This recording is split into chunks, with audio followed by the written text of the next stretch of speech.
तो बात करेंगे भोजपुरी कलाकार पवन सिंह के बारे में। तेज प्रताप यादव ने बहुत ही बुरी तरीका से, वो कहते हैं ना कि परत दर परत को छील देना, वैसे ही तेज प्रताप यादव ने पवन सिंह को एकदम बुरी तरीका से रोस्ट किया है। पवन सिंह लालू यादव के पास जाकर उनका पैर छूकर आशीर्वाद लेते हैं और चलते चलते वो सीएम सम्राट चौधरी के पास भी जाकर उनसे मिलते हैं। लेकिन बात करें अगर तेज प्रताप यादव के बारे में, तो पवन सिंह के लिए क्या स्टेटमेंट दिए हैं कि वो दारूबाज है और यहाँ तक उनको चोर भी बोल देते हैं। तेज प्रताप यादव वो नशेरी है, शराब पीकर ये वो फलाना का बहुत ही बुरी तरीका से रोस्ट करता है। शराब से दूर रहना चाहिए, तब वो बढ़िया कलाकार बन पाएंगे।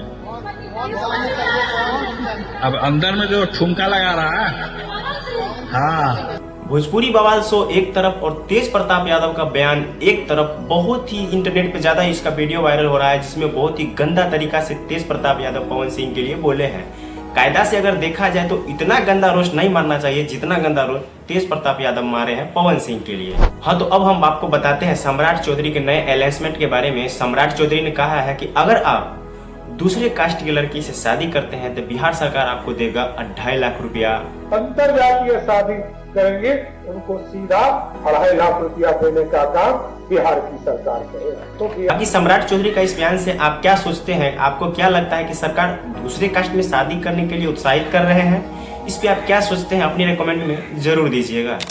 हाँ, तो अब हम आपको बताते हैं कि रिस्पेक्ट किस तरह से करना चाहिए और कल हमें भोजपुरी बवाल शो में देखने को मिला। और इस प्रकार से रिस्पेक्ट हर जगह होना चाहिए जो हमें भोजपुरी बवाल शो में देखने को मिला। उदाहरण के लिए आप इसे समझ सकते हैं। आप लोग हमेशा से देखते होंगे कि बीजेपी समर्थक और आरजेडी समर्थक में हमेशा कंट्रोवर्सी हो जाता है चुनाव के दौरान। एक दूसरे को लोग भर भर के गालियां देते हैं, वो इसको गाली देते हैं, वो उसको गाली देते हैं। और जब वो लोग एक दूसरे के सामने से मिलते हैं तो किस तरह से रिस्पेक्ट करते हैं वो आप लोग दिनेश लाल यादव निरहुआ के प्रति देख सकते हैं। दिनेश लाल यादव निरहुआ हुए बीजेपी समर्थक, लालू यादव जी हुए आरजेडी के नेता, और वो जब एक दूसरे से मिलते हैं तो काफी ज्यादा रिस्पेक्ट करते हैं। दिनेश लाल यादव निरहुआ पैर छूकर आशीर्वाद लेते हैं लालू यादव जी से, और अमरपाली दुबे दिनेश लाल यादव निरहुआ के साथ रहती है तो उन्हें भी आप बीजेपी का ही समर्थक कह सकते हैं। वो भी लालू यादव जी को शॉल ओढ़ाकर आशीर्वाद लेते हैं।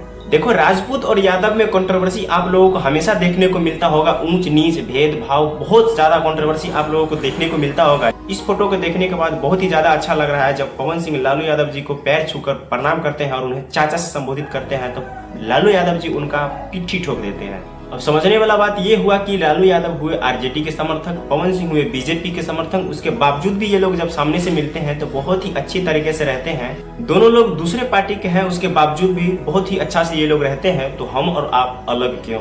देखो, फायर ब्रिगेड गाड़ी लोगों को इमरजेंसी में काम आए या ना आए, विधायक जी के लिए तो बिल्कुल काम आ सकता है। मध्य प्रदेश का एक वीडियो सामने आया है जहाँ पे भाजपा विधायक रामविलास शाह का इनोवा गाड़ी को धोना था और विधायक जी इमरजेंसी में थे तो फायर ब्रिगेड से ही गाड़ी को धो लिए। भले ही फायर ब्रिगेड गाड़ी लोग इमरजेंसी में टाइम से पहुंचे या ना पहुंचे, विधायक जी का गाड़ी धुल गया। बाकी इस तरह के कारनामे तो बिहार में देखने को मिलता था, लेकिन अब मध्य प्रदेश का यह वीडियो है।